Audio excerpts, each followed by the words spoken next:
Yo mga idol, kumusta? Mandrigma Sports TV nga pala. Ating usapan, breaking news, Barangay Nibra, good news, Jimmy Malonzo is back at Justin Brownlee gagawin pa rin ang lahat sa Commissioner Cup. So pagamat 2 araw na nga lang po, ang tira perma G pa rin ang kanilang makakarap. Masasabing ito na nga bang hinihintay ng lahat kung ano na nga ba ang pinikitang magandang performance ng ating Barangay Nibra. Hindi rin biro kapag ang kupunan ng tira perma jeep ang kanilang makakarap dahil malalakas rin pagdating sa outshot shooting. Mas kinakailangan pa rin ng ating Barangay Nibra ang paghahanda. Talagang may player pa rin na gustong bumalik ating Barangay Nibra.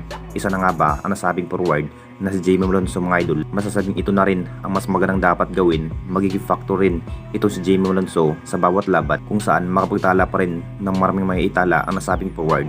Nasa rights pa rin ng Barangay Nibra ito si Jimmy Malonzo mga idol. Nanghihinayang pa rin ang mga Hinebra fans mga idol sa pagkawala sa poder. Ito ang nasabing forward na si Jimmy Malonzo dahil maganda sana ang kanyang ilalaro sa upunan ng Barangay Nibra.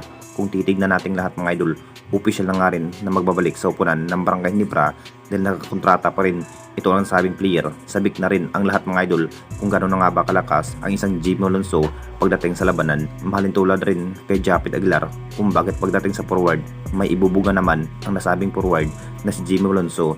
Siguradong maglalaro na nga rin kontra tira perma jeep ang nasabing forward. Magugulat pa rin ang lahat kapag ma-reactivate at maglalaro ang nasabing forward na si Jimmy Malonzo. May angking bilis sa bawat performance kung saan talagang manghihinayang talaga ang Barangay Nibra sa pagkawala kay Jimmy Malonzo. At dito na naman tayo sa isa pa nating balita, Justin Brownlee gagawin pa rin ang lahat sa Commissioner Cup. Alam na nating lahat mga idol, masasabing si Justin Brownlee pa rin ang namukhang nangunguna ng Barangay Nibra pagdating sa opensiba. Nakapagtala pa rin ng 30 points, sinisindak pa rin ang Ren Orsan Elasto Painters mga idol sa ating base import na si Justin Brownlee. Posibleng pagdating sa quarterfinals ang upunan ng Barangay Nibra pa rin ang mas malalakas at hindi rin mawala ang Barangay Nibra kapag nasa quarterfinals. Siguradong patunayan pa rin sa ating base import na si Justin Brownlee na gagawin pa rin ang kanyang best performance para sa upunan ng Barangay Nibra.